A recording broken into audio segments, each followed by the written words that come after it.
तर रायगडच्या खड्ड्यांबद्दल पाहिलं आता जाऊयात नाशिकमध्ये अगदी थोड्याच वेळात संजय राऊतांच्या उपस्थितीमध्ये शिवसेना कार्यालयापासून ते महापालिकेपर्यंत खड्ड्यांच्याच मुद्द्यावरून जनआक्रोश मोर्चा निघणार आहे आणि यावेळी मोठ्या प्रमाणावरती ठाकरे शिवसेनेचे कार्यकर्ते तसेच महाविकास आघाडीचे कार्यकर्ते उपस्थित राहण्याची शक्यता आहे। प्रांजल कुलकर्णी आपले प्रतिनिधी आपल्यासोबत जोडले गेले आहेत। प्रांजल, किती वेळात हा मोर्चा सुरू होऊ शकतो, कशी तयारी सुरू झाली?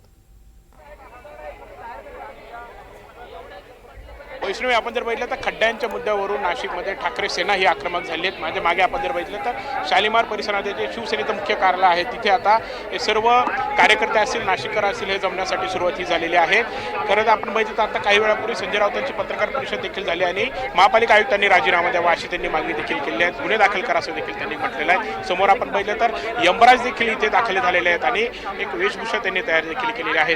काय नक्की आपली मागणी आहे? आमची एवढीच मागणी आहे की जे भोंगळ कारभार नाशिक जिल्ह्यामध्ये नाशिक महानगरपालिकेने चालवलेला आहे तो लवकरात लवकर बंद करावा आणि लोकांचा जीव घेणं टाळावा।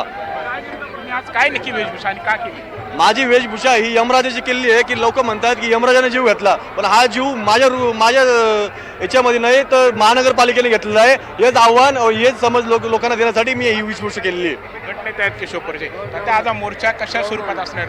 बघा, या नाशिककर या रस्त्यावरती उतरलेले आहेत या मोर्चामध्ये। त्याचं कारणच तसं आहे की नाशिक महापालिकेमध्ये आम्ही वारंवार महापालिकेला इशारा दिला की तुम्ही दोषींवरती कारवाई करा, नाही तर खुर्च्या खाली करा।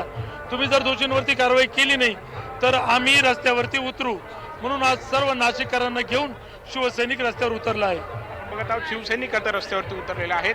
ते मागची आपण जर दृश्य जर बघितली तर हे बघा, शालिमार हा परिसर आहे, तिथून महापालिकेवरती मोर्चा धरणार आहेत आणि आता बघितलं तर हजारो खरं तर हे कार्यकर्ते आहेत, पदाधिकारी आहेत आणि सर्वपक्षीय म्हणून सहभागी असं देखील त्यांनी म्हटलं। त्यामुळे महाविकास आघाडीतील घटक पक्ष देखील यामध्ये सहभागी होणार आहेत। थोड्याच वेळात हा मोर्चा निघेल आणि महापालिकेवरती संजय राऊतांच्या भाषणाने या मोर्चाचं समारोप होणार आहे। वैष्णवी, अर्थातच प्रांजल, या मोर्चाचे अपडेट्स आपल्याकडनं घेत राहू। तुर्तास धन्यवाद सविस्तर माहितीसाठी।